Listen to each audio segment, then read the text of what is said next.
Hey, what's going on, guys? Bori Afolabi here, and as you can see, I am in a vocal booth, and that means we're working on vocals today.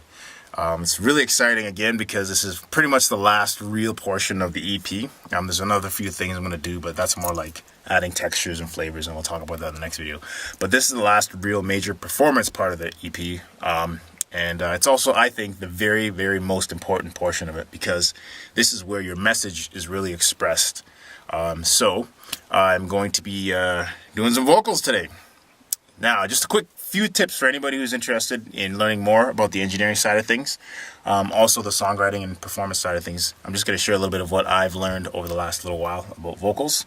One of the most important things is when you're in a studio, it's not anything like a live environment or setting. It's a much more controlled environment.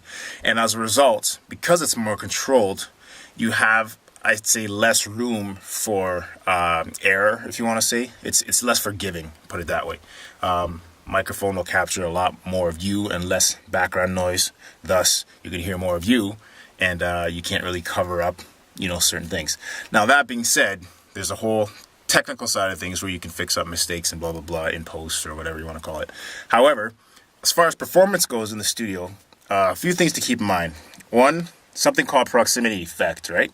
Proximity in recording is generally the distance of your microphone from your voice. So when you move closer to a microphone or a source, generally the bass and the lower end is more emphasized, and the further back you go, the more trebly and thinner you get. If you listen to radio, you hear some guys, those big boomy radio voices, they're right in the microphone eating it up. So that's what's going on. In the studio, same thing applies. So when you're singing, for an engineer, generally they have things, they'll place the microphone for you, and they'll do whatever they have to do to find the right distance and mic that works for your voice. But after that, as a performer, some things you can keep in mind. Now, like I said, there are different rules in terms of how the settings are in between live and studio, but some concepts still apply, right? And going back to the proximity thing, this time we're going to be, I think it's important to think about it in terms of volume, right? So if you're in the studio singing a loud part, right, or a higher intensity part of a song, just like you would do live, you see singers, they pull back the mic and they're like, oh, the louder they get.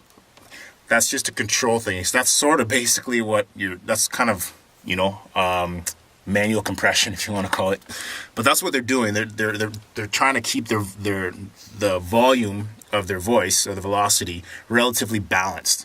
In the studio, you can and should probably do the same thing, even though most of the times the engineer has some compression on the track already, just a little bit to smooth things out. But it's very important to keep that in mind as well. So that's the one thing. I spent too much time on that. The second thing is, like I said, your mic choice, the engineer usually has that in mind or done that before, but it's very important that if you're in there and you feel like you don't sound the way you naturally do, or you feel like you're not being represented or your voice isn't being replicated the way you want it to be, it's okay to speak up and say, can we try a different mic? It's okay to say that depending on the situation, I guess. Or some people even bring their own microphone that's trusted, that they know always, properly represents their voice. I'll give you an example. Taylor Swift, I've heard or read that she's a big fan of some Aventone Red microphones or whatever, and she uses those everywhere. She brings it everywhere. So it's okay to speak up and say, hey, this is what I prefer to use because I found it works. However, always defer to the engineer's recommendation because they're the professional and they know what generally sounds best in the end. Okay, so don't be afraid to suggest things, but have respect for those who are experts in the field. And the third thing, which is very, very important, is hydration, right? You want to keep your voice well protected, lubricated. It's an instrument just like anything else, right? So if you're playing guitar or if you're playing drums and you're playing old skins or old strings, it's not going to sound as good, or something might break, or, you don't want to do that. You want to take care of your instrument. So your voice, make sure you're drinking a lot of water, or some people like tea and honey and lemon or whatever you want to use that's recommended for your voice. Go ahead and do that and keep it handy at all times so that you can, like I said, take care of that voice. That's pretty much all I can suggest right now. Oh, and the last thing, sorry. Learn your lines. know the song. If you're going to do something for somebody else, or if you're going in the studio, you don't want to waste money and time, right? Learn your stuff, practice hard. So when you go in there, you can knock it out, do 3 or 4 takes, and that's it. And everybody's happy. Engineer does his thing, cuts it up, bang, bang, bang, bang. Vocals are done. All right? I'm not taking that advice because, hey, I'm the engineer, I'm the songwriter, I'm the producer, and I'm the musician. So I can learn as I go, which is exactly what I'm doing. I've written the lyrics, and I'm reading them line by line.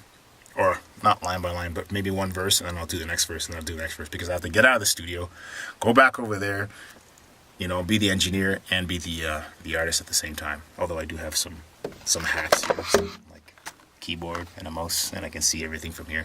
Some people use an iPad. I've chosen to use this.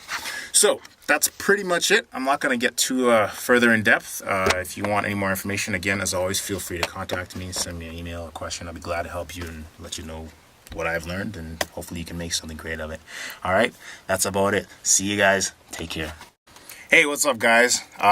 Maybe there's a bit more I forgot to mention. So one last thing that just came to mind after I stopped the video was that your monitoring system, right? So that's what you're hearing back and singing along to.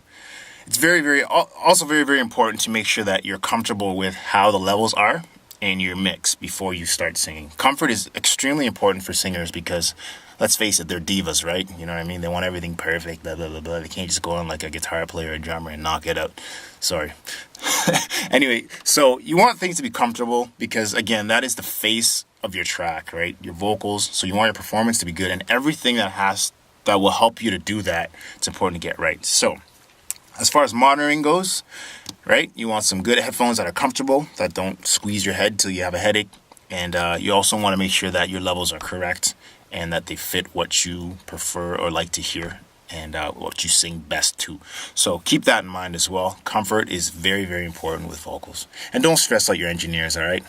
Thank you. Take care. God bless.